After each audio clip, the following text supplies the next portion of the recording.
Hello, folks. Welcome back to another edition of Reflections with the Rocker. I hope you're staying up to date on these.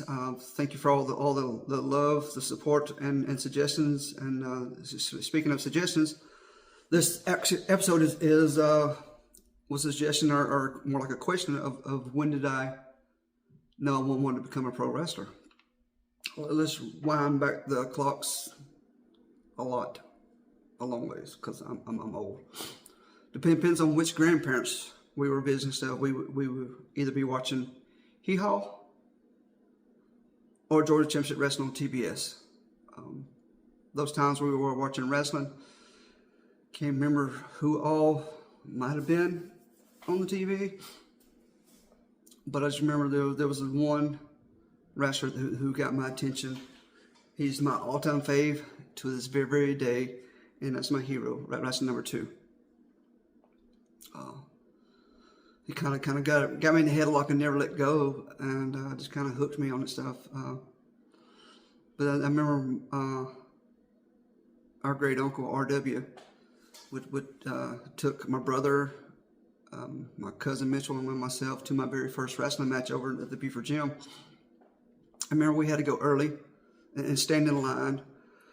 And I just remember the energy levels of the fans, just everybody just interacting, chit-chat, talking about, what they saw on TV, who they hope is going to be there, who's supposed to be there, who they hope kicks whose butt. I mean, it was just so cool, energy, and it's I kind of miss that as being just a fan.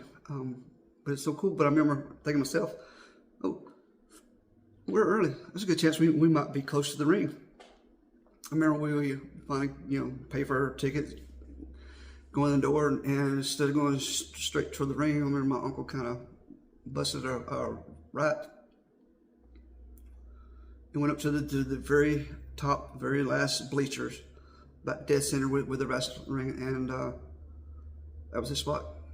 I don't know the reason or what not. I've never questioned stuff, but that's where he wanted to be every time, and he didn't care if we roam around or sat closer, but that's what was always his spot, and just remember that.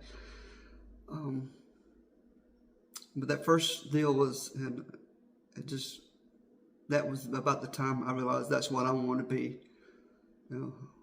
a pro wrestler. And then fast forward a little bit further, we get a little older, where we got cars and able to go a little further, so we started going to NWA wrestling at the Omni, downtown Atlanta, which is now where State Farm Arena is. So still dating myself. I'm old, I admit it, but that's cool. But yeah, and just kind of what's weird and crazy and very cool, and shows how blessed I am. Fast forward to the current times, here I am, I'm making my own GCW and NWA wrestling history.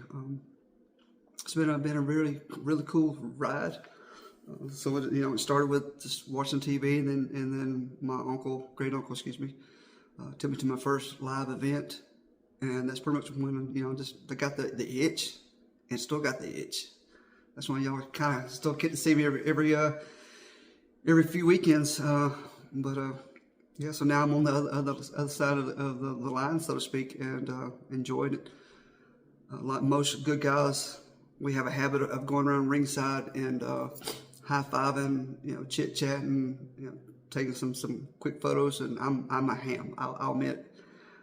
I'll throw a camera in my face. I'm gonna pose like a madman, and my music may stop, but I'm gonna make sure that I'm gonna try to make my round all 4 sides to make sure everybody has that opportunity that you pay for. That little quick interaction with me. But then there's something else that I don't know if anybody's ever noticed. Pay attention either from watching my videos of my matches or seeing me perform live. But I also have another habit I do is not just those on the front row. At each side I try to make eye contact with several people. The highest seat up or the furthest away against the wall, and just wave and make that eye contact until you see me and wave back. That's just kind of my way of that I know you're there, and I'm thankful that you bought a ticket. you know, whether because you bought a ticket, you're just as important as that person on the front row is. Because I've said it many times, without you, the fans, that there would never be us, the wrestlers. So on behalf of all of us, it also thank you also so much for buying those tickets and supporting us, buying the merch, and just always giving us love. But also, by me waving to those people in the high seats and